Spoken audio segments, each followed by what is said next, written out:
कहानी राजगढ़ साम्राज्य की है, जहाँ पर राजा भानु प्रताप का राज हुआ करता था। राजा भानु प्रताप एक बहुत ही दयालु और न्यायप्रिय राजा था। उसके राज्य में सारी प्रजा बहुत ही खुश और सुखी थी। राजा भानु प्रताप की दो रानियां थीं, रानी पलक और रानी सुमित्रा। महारानी सुमित्रा राजा की बड़ी रानी थी। राजा का पहला विवाह रानी सुमित्रा के साथ ही हुआ था। उनके 2 वर्ष के बाद राजा का विवाह रानी पलक के साथ हो गया। रानी सुमित्रा का एक पुत्र था राजकुमार अक्षय और दूसरी रानी पलक का एक बेटा था राजकुमार रतन। राजकुमार अक्षय राजकुमार रतन से बड़ा था, इसीलिए राजकुमार अक्षय इस साम्राज्य का होने वाला भावी राजा था। रानी पलक इस बात से बिल्कुल भी खुश नहीं थी।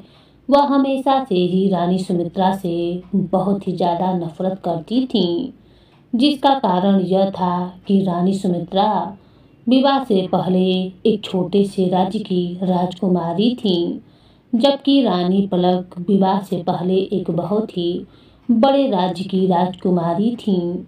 लेकिन असल बात यह थी कि रानी सुमित्रा एक बहुत ही समझदार और अक्लमंद औरत थी। यहाँ तक कि महाराजा भानु प्रताप भी राजा सुमित्रा की सलाह अपने राजकाज के कार्यों में लिया करते थे। साथ ही महल की सारी जिम्मेदारियां भी रानी सुमित्रा ने ही संभाल रखी थीं। दूसरी तरफ महारानी पलक को यह बात बिल्कुल भी पसंद न थी कि एक छोटे से राज्य से आई हुई राजकुमारी इतने विशाल साम्राज्य की महारानी बने और महल के हर काम काज को संभाले। रानी पलक को यह भी लगता था कि सुमित्रा का बेटा अक्षय महाराज का उत्तराधिकारी है और आगे चलकर वही इस विशाल साम्राज्य का राजा बनेगा। इन्हीं सब कारणों से रानी पलक बड़ी रानी सुमित्रा से नफरत करती थी।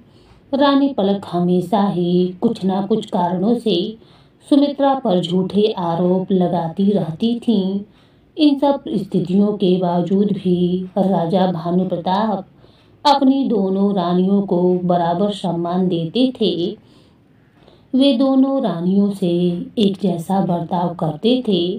जब रानी पलक की कोई छोटी मोटी चालबाजी नाकामयाब हो जाती तो उसने एक ऐसी योजना बनाई वह बड़ी रानी सुमित्रा को अपने रास्ते से हटा सके।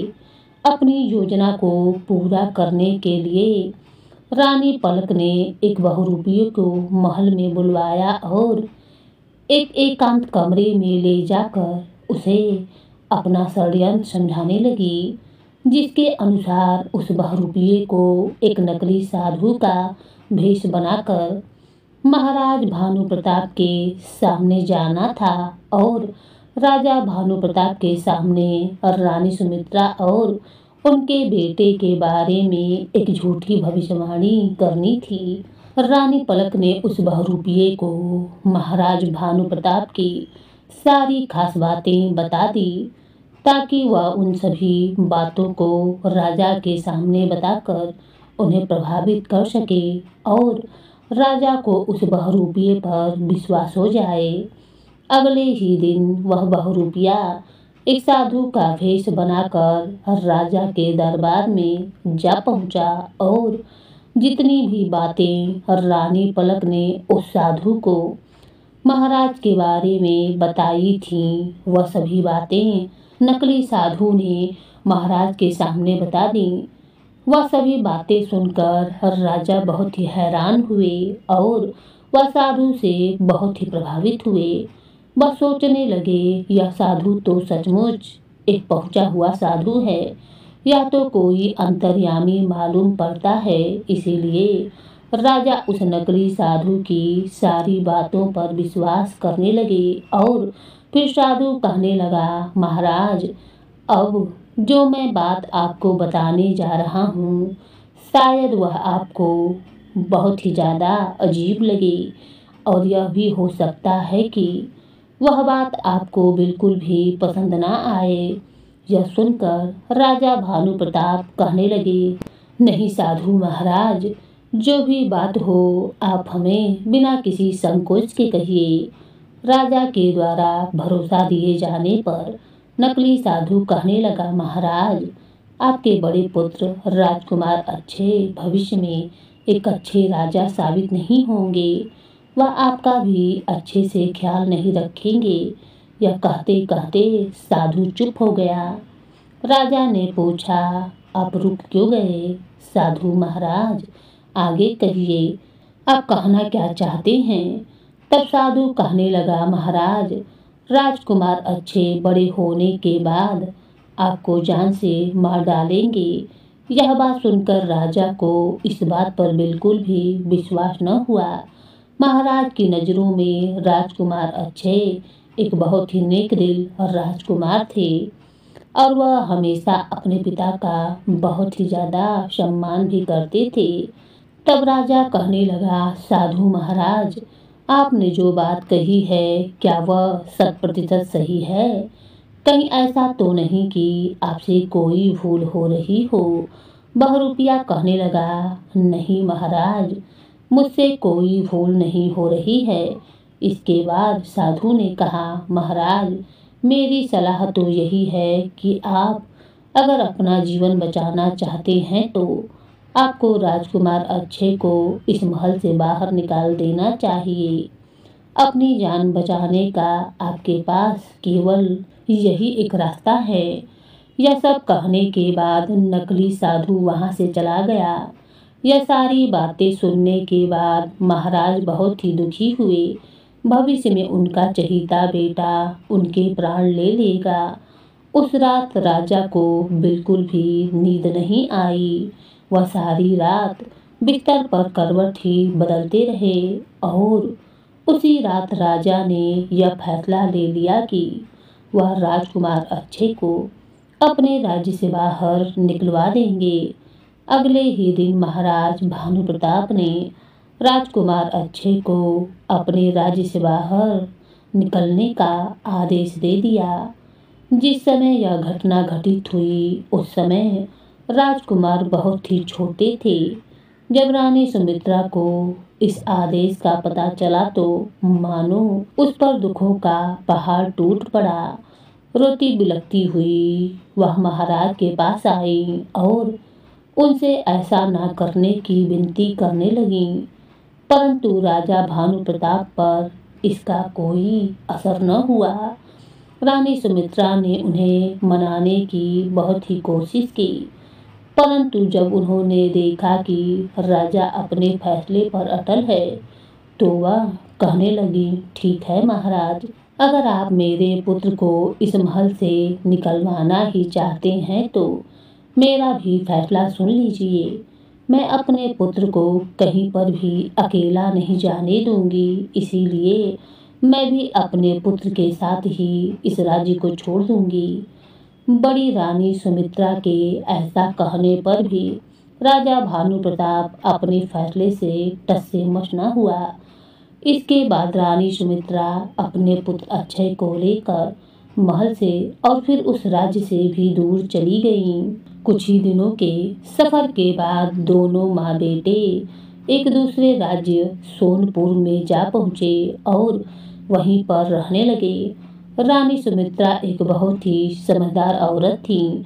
वह मिट्टी के घड़े बनाकर और उन्हें बेचकर अपने घर का गुजारा करने लगी।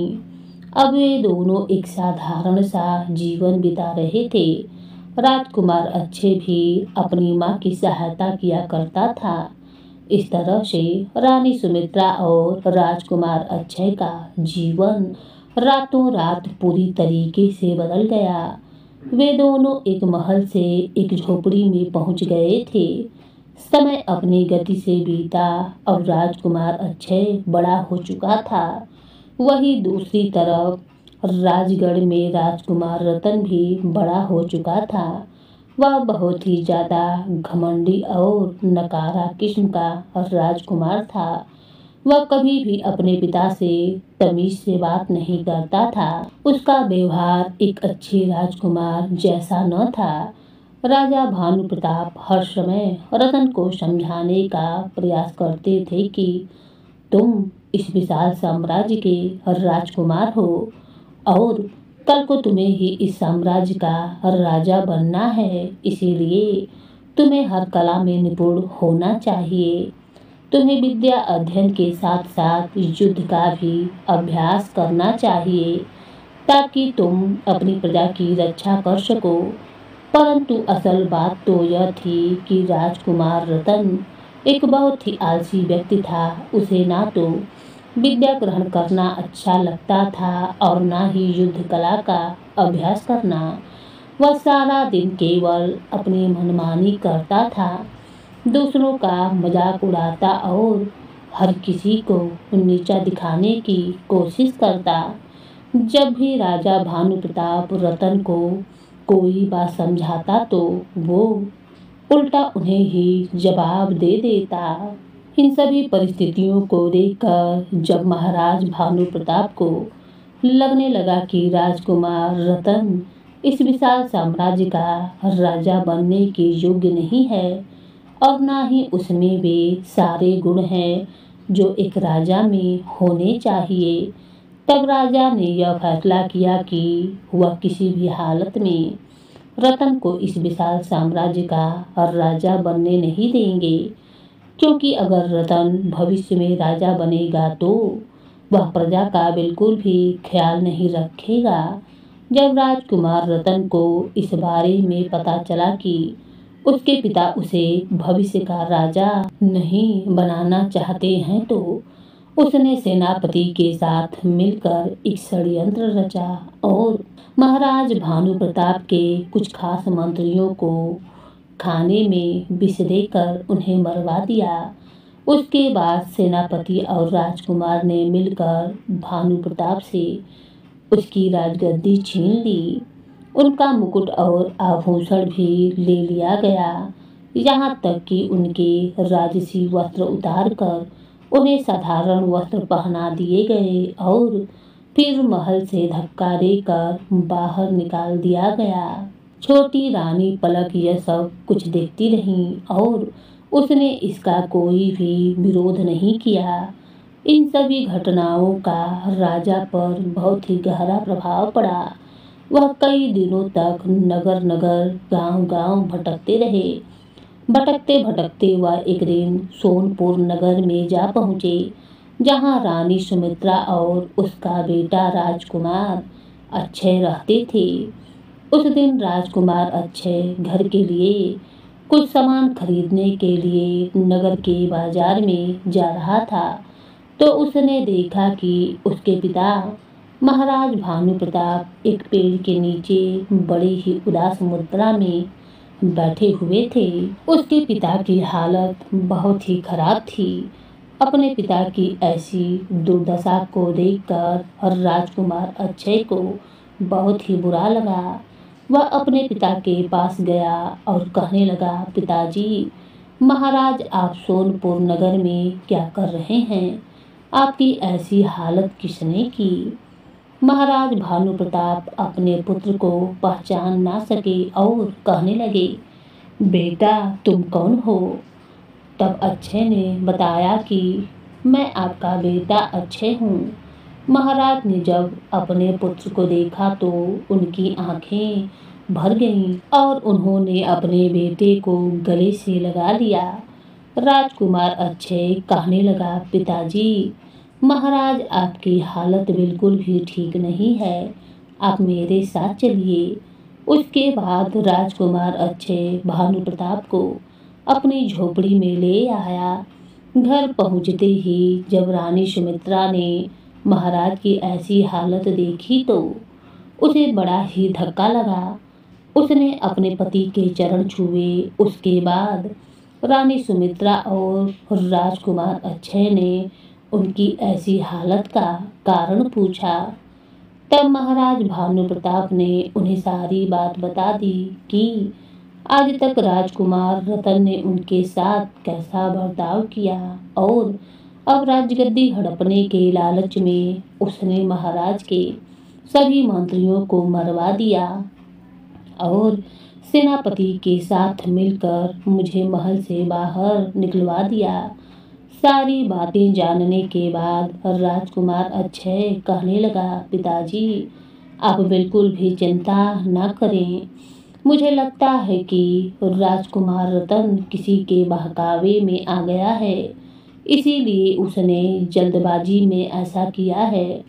मुझे विश्वास है कि उसे जल्दी ही अपनी गलती का एहसास हो जाएगा और वह खुद आपसे माफ़ी मांगने के लिए आएगा।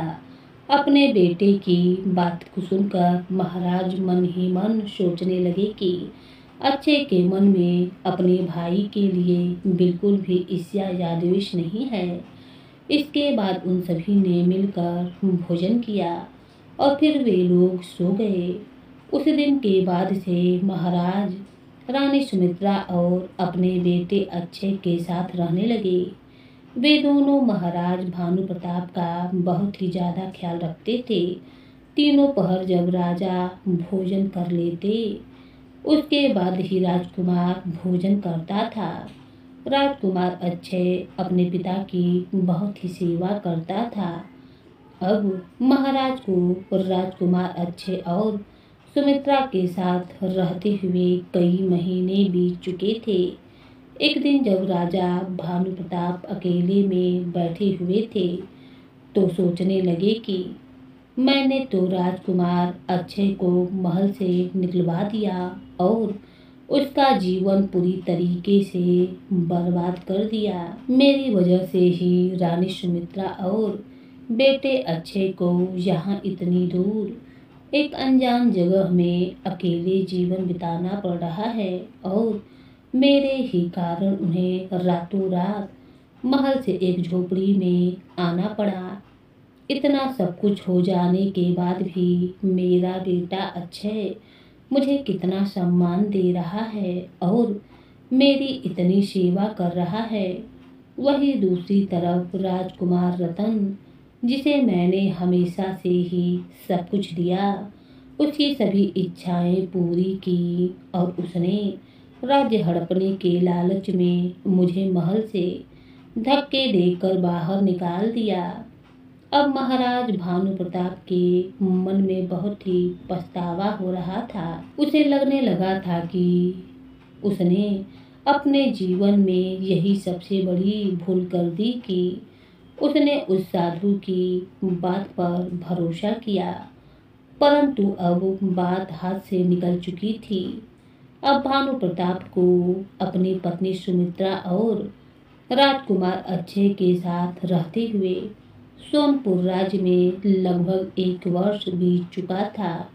इसी सोनपुर का राजा था राजा विजयसेन, जिसकी एक पुत्री थी जिसका नाम चंद्रप्रभा था। राजकुमारी चंद्रप्रभा एक बहुत ही सुंदर और समझदार लड़की थी। एक दिन की बात है, राजकुमारी चंद्रप्रभा अपने महल के बगीचे में टहल रही थी। उसी बगीचे में घूमना बहुत ही अच्छा लगता था और आज उसके साथ उसके पिता भी आए हुए थे। बगीचे में टहलते टहलते अचानक राजकुमारी की नज़र एक पेड़ पर बैठे हुए बड़े ही सुंदर सुनहरे रंग के तोते पर पड़ गई। यह सुनहरे रंग का तोता एक पेड़ पर बैठा हुआ था और राजकुमारी को ही देख रहा था। राजकुमारी उस पेड़ के नजदीक पहुंची और तोते को देखकर कहने लगी, तुम कितने सुंदर पक्षी हो, मेरे पास आओ, मैं तुम्हें खट्टी मीठी रसभरियाँ खिलाऊंगी। उसकी बात सुनकर वह तोता कहने लगा, मेरा दिल तो चाहता है कि मैं तुम जैसी नेक दिल और सुंदर राजकुमारी के पास ही रहूं और खट्टी मीठी रसभरियाँ खाऊं, मगर मैं तो नगर नगर की सैर करने के लिए निकला हूँ, इसीलिए अब मैं चलता हूँ। यह कहकर वह सुनहरा तोता अपने पंख फड़फड़ाकर वहाँ से उड़ गया। राजकुमारी चंद्रप्रभा को हैरानी हुई कि यह सुंदर पक्षी मनुष्य की भाषा बोलता था। वह भागकर अपने पिता के पास आई और कहने लगी, पिताजी, महाराज, मुझे यह बोलने वाला पक्षी चाहिए। पहले तो राजा विजयसेन की समझ में कुछ भी नहीं आया कि राजकुमारी क्या कह रही हैं, लेकिन जब राजकुमारी ने पूरी बात बताई कि एक पेड़ पर सुनहरे रंग का तोता आकर बैठा था और वह मनुष्य की भाषा बोलता था, तो राजा कहने लगा, बेटी, मैंने अपने बड़े बुजुर्गों से सुना है कि यहाँ से सैकड़ों मील दूर लगभग 1 महीने का मुश्किल से सफ़र तय करने के बाद रतनगिरी नाम का एक पर्वतीय इलाका है। उसी इलाका में ऐसे बोलने वाले पक्षी पाए जाते हैं और मुझे लगता है वह पक्षी वहीं से आया होगा। हो सकता है कि वह कल फिर से यहाँ पर आ पहुँचे। अगले दिन राजकुमारी चंद्रप्रभा उस सुनहरे पक्षी का इंतजार करती रही, लेकिन वह पक्षी दोबारा नहीं आया। इसी चिंता में राजकुमारी ने पूरे दिन कुछ भी नहीं खाया। जब रात हो गई तो वह बिल्कुल नाउम्मीद हो गई और अपनी माँ के गले लगकर रोने लगी। उसकी माँ ने उसे कई तरीकों से बहलाने की कोशिश की, लेकिन उसे बोलने वाले तोते का ख्याल राजकुमारी के मन से निकल ही नहीं रहा था। अपनी बेटी की उदासी देखकर महाराज भी अब परेशान हो चुके थे। जब 2-3 दिन इसी तरीके से गुजर गए, तब राजा और रानी को चिंता हुई कि कहीं उनकी बेटी बीमार न पड़ जाए। तब महाराज विजयसेन के मन में एक विचार आया कि वह खुद यह लंबा सफर तय करते हुए रतनगिरी के इलाके में जाएं और वहां से वह सुनहरा तोता पकड़कर राजकुमारी के लिए ले आए। यह बात जब उन्होंने महारानी को बताई तो वह कहने लगी, अगर आप इस सफ़र पर रवाना हो गए तो आप जानते हैं कि यह महीने भर का लंबा सफ़र है। इतने दिनों तक राज्य का हर राजकाज कौन संभालेगा और उस तोते को तलाश करने में ना जाने कितना समय लग जाए। मेरी मानिए, आप राज्य में यह घोषणा करवा दीजिए कि जो भी व्यक्ति रतनगिरी के पर्वतीय इलाकों से उसे बोलने वाला सुनहरा तोता लेकर आएगा, उसे 10,000 सोने की मोहरें इनाम में दी जाएंगी। राजा को अपनी पत्नी की यह सलाह बहुत ही अच्छी लगी। उसने उसी समय यह घोषणा करवा दी कि जो भी सैकड़ों मील दूर रतनगिरी के पर्वतीय इलाकों से उस पक्षी को पकड़कर लाएगा, उसे ढेरों मोहरें इनाम में दी जाएंगी। यह घोषणा सुनकर कई लोग अपनी किस्मत आजमाने के लिए निकल पड़े। रतनगिरी का पर्वतीय इलाका बहुत ही दूर था और उसका रास्ता भी बहुत ही मुश्किल था। रास्ते में बहुत से पहाड़, नदियाँ और जंगल पड़ते थे। इन जंगलों में तरह तरह के खूंखार जानवर भी रहते थे। जो भी लोग गए वह ऊंचे ऊंचे पहाड़ों को ना चढ़ सके। कुछ लोग जंगल के जानवरों को देखकर हिम्मत हार बैठे थे। नतीजा यह हुआ कि कई दिन बीत जाने के बाद भी कोई भी रतनगिरी के पर्वतों से उसे सुनहरे तोते को न ला सका। एक दिन यह घोषणा राजकुमार अच्छे ने सुनी तो उसने विचार किया कि क्यों ना वह इस कार्य को पूरा करे। जब उसने यह बात अपने पिता और अपनी माता को बताई तो पहले तो उन दोनों ने इस बात की अनुमति ना दी, परंतु राजकुमार अच्छे द्वारा बार बार समझाने पर दोनों माता पिता इस बात के लिए राजी हो गए। अपने माता पिता से आज्ञा लेकर राजकुमार अक्षय महाराज विजयसेन के महल की तरफ चल पड़ा। जब वह महल में पहुंचा तो उसने राजा विजयसेन से रतनगिरी के पर्वतों में जाने की आज्ञा मांगी। उस समय वहां पर एक युवक और भी मौजूद था जिसका नाम सूर्यकांत था। वह भी उस अनोखे तोते को पकड़ने के लिए महाराज की आज्ञा लेने के लिए आया था। महाराज ने दोनों को इस सफर पर जाने की अनुमति दी और यह भी कहा कि वे दोनों जल्दी से जल्दी उस पक्षी को लेकर आएं। दोनों नौजवान अपने अपने घोड़ों पर सवार होकर उस मुश्किल सफर पर चल पड़े। सूर्यकांत नाम का वह दूसरा नौजवान बहुत ही घमंडी था। वह अच्छे से कहने लगा, भाई तुम तो एक मामूली से आदमी हो, जाओ जाकर कोई मेहनत मजदूरी वाला काम करो। तुम क्यों इतने चक्करों में पड़े हो। परंतु राजकुमार अक्षय ने जब यह बात सुनी तो इस बात का उसने बुरा नहीं माना और मुस्कुराकर कहने लगा, भाई तुम मेरी चिंता छोड़ दो, मैं किसी न किसी तरीके से यह काम पूरा कर ही लूँगा। मैं तो यहाँ पर सिर्फ इसलिए आया हूँ कि जल्दी से जल्दी राजकुमारी ठीक हो जाएं। वे दोनों बातें करते करते काफी दूर निकल आए थे। जब वे एक घने जंगल से गुजर रहे थे तो उन्हें एक पेड़ के नीचे एक बुढ़ा आदमी और एक बूढ़ी औरत दिखाई दी। दोनों नौजवान को आता देखकर बुढ़ा आदमी खड़ा हो गया और उनके आगे आकर रुकने का इशारा करने लगा। बूढ़े आदमी को अपने सामने आता देखकर सूर्यकांत को गुस्सा आ गया। वह क्रोध में कहने लगा, अरे बूढ़े आदमी, तुम कहाँ से मेरे सामने आकर खड़े हो गए हो। यह कहते हुए उसने घोड़े से झुककर उस बूढ़े आदमी को धक्का दे दिया और एक तरफ गिरा दिया और फिर घोड़े को हाँकता हुआ आगे निकल गया। बेचारा बूढ़ा जब जमीन पर गिर चुका था, उसे गिरा हुआ देखकर उसकी पत्नी जोर जोर से रोने लगी। यह देखकर राजकुमार अक्षय जल्दी से घोड़े से नीचे उतरा और उसने बूढ़े को जमीन से उठा लिया और कहने लगा, बाबा आपको कहीं चोट तो नहीं आई। वह बूढ़ा आदमी अपने आप को संभालते हुए खड़ा हो गया और कहने लगा, लगता है कोई बहुत ही दुष्ट इंसान था। अगर मुझे पता होता कि वह ऐसा है तो मैं कभी भी उससे मदद नहीं मांगता।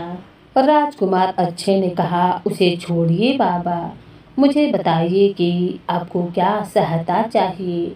वह बूढ़ा आदमी बोला, बेटा हम सुबह से घर जाने के लिए निकले हुए हैं। मैं अपनी पत्नी के साथ अपनी बहन के घर से आ रहा हूँ। हमारा गांव यहाँ से कुछ ही दूरी पर है। हम दोनों बूढ़े हो चुके हैं और चल चल कर पूरी तरीके से थक चुके हैं। भूख की वजह से भी हमारा बुरा हाल है। हम चाहते हैं कि जल्दी ही घर पहुंच जाएं और खाना खाकर आराम करें। तुम्हारे पास घोड़ा मौजूद है, अगर तुम हमें हमारे गांव तक पहुंचा दो तो तुम्हारी बड़ी ही कृपा होगी। बूढ़े की बात सुनकर अक्षय ने अपना खाना निकालकर उन दोनों को दे दिया। यह खाना अक्षय की माँ ने उसे बांध कर दिया था ताकि सफ़र के दौरान अगर उसे भूख लगे तो वह यह खाना खा सके। जब बुढ़ा और बूढ़ी दोनों खाना खा चुके तो अक्षय ने उन दोनों को अपने घोड़े पर बैठा लिया और खुद पैदल चलते हुए घोड़े की लगाम पकड़कर उन्हें उनके घर तक ले आया। घर पहुंचकर दोनों पति पत्नी अक्षय को बहुत ही आशीर्वाद देने लगे। उन्हें घर पहुंचते पहुंचते संध्या हो चुकी थी। अब दोनों बूढ़े पति पत्नी ने राजकुमार अक्षय को इस बात के लिए राजी कर लिया कि आज रात के लिए वो उन्हीं के घर पर ठहर जाए, क्योंकि रात को सफ़र करना ठीक नहीं होगा। राजकुमार अक्षय ने उनकी बात मान ली उसके बाद उस बूढ़े आदमी ने कहा, कहो नौजवान, तुम कौन हो और कहाँ जा रहे हो? जवाब में राजकुमार ने उसे पूरी कहानी सुना दी और बताया कि वह बोलने वाले सुनहरे तोते की तलाश में रतनगिरी पर्वत की तरफ जा रहा है, ताकि वह उस पक्षी को ले आकर राजकुमारी के हवाले कर दे। राजकुमार की बात को सुनकर बूढ़ा आदमी सोच में पड़ गया और फिर कहने लगा, मैंने भी सुना है कि रतनगिरी पर्वत के इलाके में कुछ ऐसे सुनहरे रंग के तोते रहते हैं जो मनुष्यों की तरह बोलते हैं, मगर उन्हें वहीं पर जाकर तलाश किया जा सकता है। रतनगिरी पर्वतीय इलाकों की तरफ जाने के दो रास्ते हैं। एक रास्ते पर तो बहुत ही खतरा है और वह रास्ता बहुत ही मुश्किल है। दूसरा रास्ता बहुत ही आसान है। अगर घोड़ा तेज तर्रार हो तो कुछ ही घंटों में वहां पहुंचा जा सकता है और उस रास्ते पर कोई खतरा भी नहीं है। बूढ़े आदमी ने राजकुमार अच्छे को वह रास्ता अच्छी तरीके से समझा दिया। उस रात वे सभी सो गए और फिर अगली सुबह जब राजकुमार अपने सफर पर आगे के लिए रवाना होने लगा तब बूढ़े आदमी ने अपने घर के पीछे लगे हुए एक पेड़ से बहुत सारे अमरूद तोड़े और राजकुमार को दे दिया और कहने लगा, बेटा, रतनगिरी पर्वत के पक्षियों को यह फल बहुत ही अच्छा लगता है। वे बड़े ही शौक से इसे खाते हैं, क्योंकि उस इलाके में यह फल नहीं पाया जाता है, इसीलिए वह पक्षी इसकी तलाश में यहाँ इतनी दूर भी आ जाते हैं। तुम यह फल अपने पास रख लो। मुझे पक्का विश्वास है कि इन फलों की खुशबू वहाँ के पक्षियों को तुम्हारी ओर खींच लेगी और हो सकता है कि उनमें से कोई पक्षी ऐसा भी हो जो इंसान की तरह बातें करता हो। राजकुमार ने अमरूद एक पोटली में बांध ली और बूढ़े बाबा को धन्यवाद देकर वहां से आगे रवाना हो गया। राजकुमार अच्छे उसी रास्ते पर जा रहा था जो बूढ़े ने उसे बताया था। यह रास्ता बहुत ही साफ सुथरा और हरा भरा था। कुछ ही घंटों में वह रतनगिरी पर्वत के इलाके में जा पहुंचा। यह इलाका बहुत ही हरा भरा और सुगंधित फूलों से सजा हुआ था। राजकुमार का मन हुआ कि कुछ ही देर के लिए यहाँ पर आराम किया जाए, परंतु दूसरे ही पल उसके मन में यह विचार आया कि इसमें बहुत बहुत समय खराब हो जाएगा। वह उस बोलने वाले पक्षी की तलाश करने लगा। वह चलते चलते पेड़ों पर नजर गड़ाए हुए था। कुछ ही देर में वह एक ऐसी जगह पर पहुंचा जहां बहुत से छोटे बड़े पक्षी पेड़ों पर बैठे हुए थे और वे सभी पक्षी चहचहा रहे थे, मगर ऐसा कोई भी नहीं था जो मनुष्य की भाषा बोल रहा हो। राजकुमार बहुत ही उदास हुआ, लेकिन उसने हिम्मत ना हारी। वह एक जगह पर जमीन पर बैठ गया। उसने अपने साथ लाए हुए फल वहां पर फैला दिए। उन्हीं फलों की खुशबू से जितने भी पक्षी वहां पर मौजूद थे वे वहां पर आ पहुंचे और उन्हीं फलों को खाने लगे। पक्षियों को देखकर राजकुमार कहने लगा, अरे प्यारे प्यारे पक्षियों, तुम सबका क्या हालचाल है? मगर किसी भी पक्षी ने उसकी बात का कोई जवाब न दिया। राजकुमार समझ गया कि इन पक्षियों में से कोई भी ऐसा नहीं है जो मनुष्य की भाषा बोलता हो। जब फल खत्म हो गया तो सभी पक्षी वहां से उड़ गए। तभी एक सुनहरे रंग का तोता उड़ता हुआ वहां पर आया और राजकुमार के सामने बैठ गया और कहने लगा, ओह, लगता है मुझे आने में देरी हो गई। सारे फल तो खत्म हो चुके हैं। राजकुमार अच्छे उस सुनहरे तोते को मनुष्य की भाषा में बोलता हुआ देखकर बहुत ही खुश हो गया। उसने एक बहुत ही बड़ा फल निकालकर उस पक्षी के सामने रख दिया और कहने लगा, प्यारे तोते, तुम चिंता मत करो, मेरे पास अभी और भी फल हैं। यह सुनकर वह तोता फुदकता हुआ राजकुमार के पास आ पहुंचा और मजे से उसका दिया हुआ फल खाने लगा। राजकुमार ने अपने मतलब की बात उस तोते से की। अरे प्यारे तोते, क्या तुम मेरे साथ मेरे नगर सोनपुर में चलना पसंद करोगे? तोता कहने लगा, क्यों नहीं, मुझे तो वह इलाका बहुत ही पसंद है, क्योंकि वहाँ पर बहुत सारे अमरूदों के बाग हैं। अगर मैं तुम्हारे साथ चल दूँ तो कहीं तुम मुझे पिंजरे में तो नहीं रखोगे? क्योंकि मुझे पिंजरे में बंद होकर रहना बिल्कुल भी पसंद नहीं है। राजकुमार अच्छे ने कहा, तुम इस बात की चिंता न करो, मैं तुम्हारी तलाश में बहुत लंबा सफ़र तय करके आया हूँ। हमारे राजा की बेटी तुम्हारे इंतजार में बिना कुछ खाए पिए कई दिनों से बेसुध पड़ी है। मैं तुम्हें ले जाकर राजकुमारी के हवाले कर दूंगा। वहाँ पर तुम महल में बहुत ही आराम से रहोगी।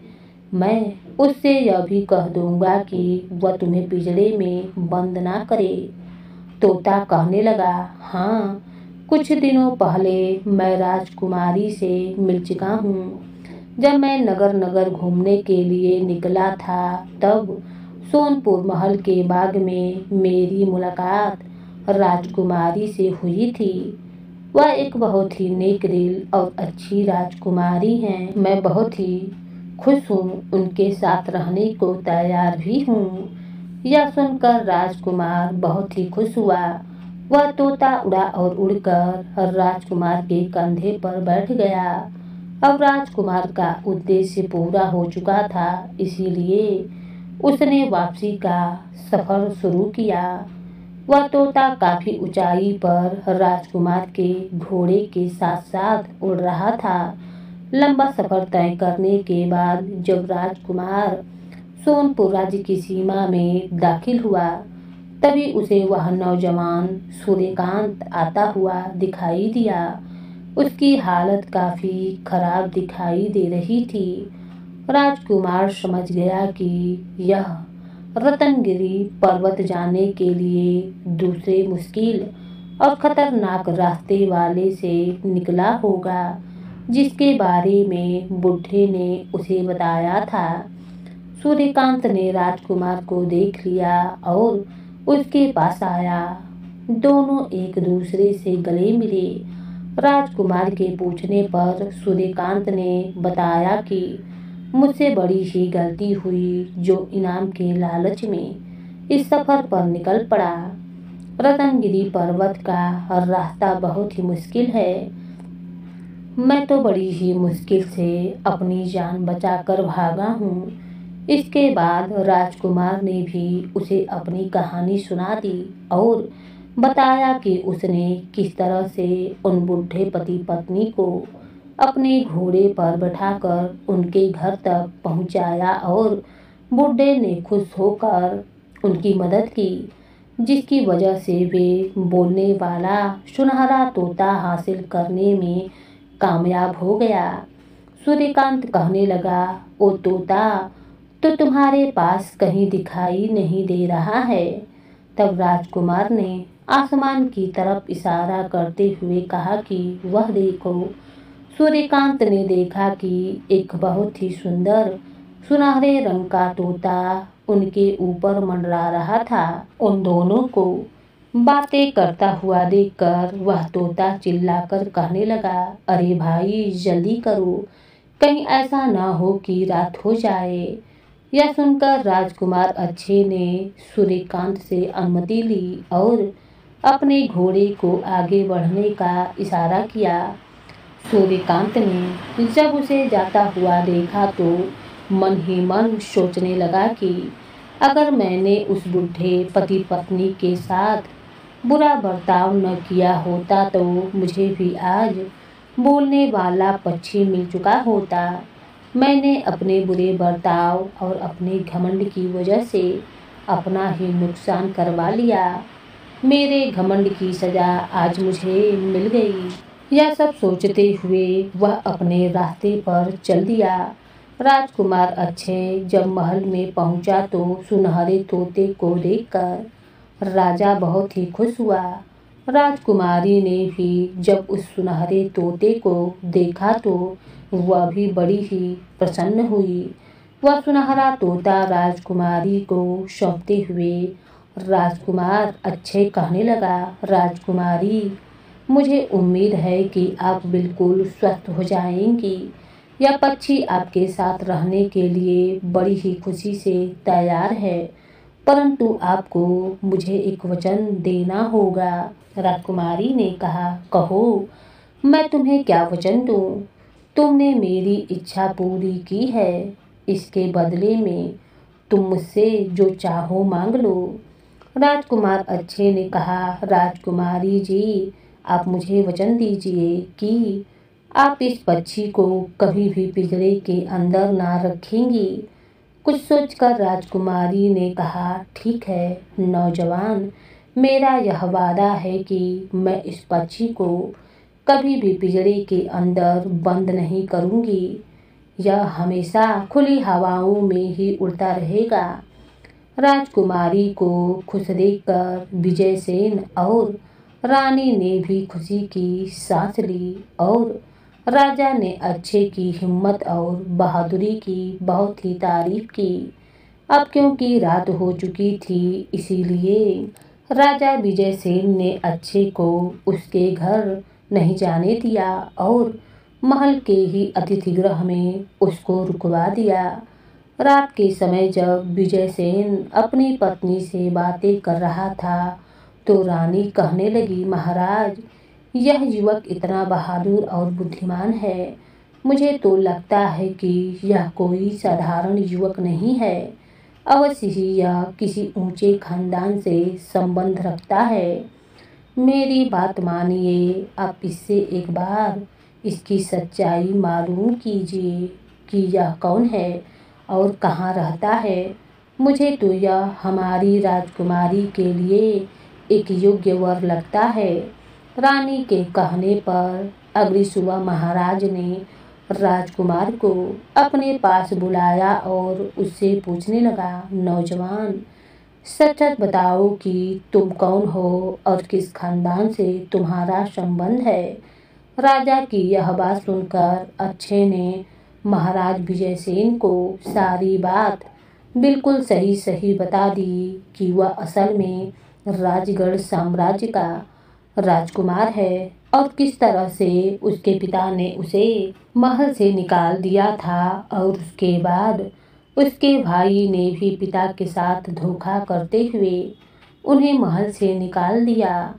इस तरह से राजकुमार अक्षय ने अपनी पूरी कहानी विस्तार से राजा विजयसेन को बता दी। सारी बात जानने के बाद राजा विजयसेन ने कहा, राजकुमार, इसका मतलब यह हुआ कि हमारी पत्नी का अनुमान बिल्कुल सही निकला। देखो, तुमने हमारी बेटी की जान बचाई है और हम पर बड़ा ही उपकार किया है। अगर तुम चाहो तो हम तुम्हें तुम्हारा साम्राज्य वापस दिलाने में तुम्हारी सहायता कर सकते हैं। तुम वीर हो, बहादुर हो और बुद्धिमान भी हो। तुम चाहो तो मेरी विशाल सेना को ले जाओ और अपने बेईमान भाई रतन के महल पर चढ़ाई कर दो और उसे हराकर अपना साम्राज्य वापस ले लो। तब राजकुमार अक्षय ने कहा, महाराज, आपका प्रस्ताव बहुत ही अच्छा है, परंतु मुझे फैसला करने के लिए एक बार अपने माता पिता से विचार विमर्श करना पड़ेगा। आप मुझे इस समय आज्ञा दीजिए, मैं उनसे सलाह करके जल्द ही आपके पास वापस लौटूंगा। इतना कहकर राजकुमार वापस अपने पिता भानु प्रताप और माता के पास आया। उसने राजा विजयसेन का प्रस्ताव अपने पिता को बताया कि वह राजगढ़ साम्राज्य वापस पाने में उनकी सहायता करना चाहते हैं। भानु प्रताप यह सुनकर बहुत ही खुश हुआ और कहने लगा, पुत्र, इस मौके को हाथ से जाने मत दो और महाराज विजयसेन से सहायता से जल्द अपना साम्राज्य वापस प्राप्त करो। और फिर ऐसा ही हुआ। विजयसेन ने अपनी विशाल सेना राजकुमार अच्छे और उसके पिता भानु प्रताप के सुपुर्द कर दी। इसके बाद राजगढ़ में राजकुमार रतन के महल पर आक्रमण करके उसे बंदी बना लिया गया। अब रतन ने सारी सच्चाई उन्हें बताई और कहा, यह सारा षड्यंत्र उसकी माँ रानी पलक द्वारा रचा गया था। उसने ही एक बहुरूपिये को साधु बनाकर महाराज के सामने भेजा था, जिसकी झूठी भविष्यवाणी के कारण राजा भानु प्रताप ने सुमित्रा और अच्छे को राज्य से बाहर निकाल दिया। सारी सच्चाई जानने के बाद भानु प्रताप ने अपनी छोटी रानी पलक और राजकुमार रतन को देश निकालने की सजा दे दी। वह अपनी बड़ी रानी सुमित्रा और अपने बेटे अच्छे के साथ महल में आराम से रहने लगा। कुछ ही समय के बाद राजकुमार अच्छे को राजगढ़ का राजा बना दिया गया। उसका राज तिलक करने के बाद राजा भानु प्रताप अपना बाकी का जीवन ईश्वर की भक्ति में बिताने लगे। तो दोस्तों, इस तरह की दिलचस्प और मज़ेदार कहानियाँ सुनने के लिए चैनल को सब्सक्राइब जरूर करें। कहानी अगर अच्छी लगी हो तो वीडियो को लाइक कीजिए और कमेंट में अपनी राय अवश्य दीजिए। धन्यवाद।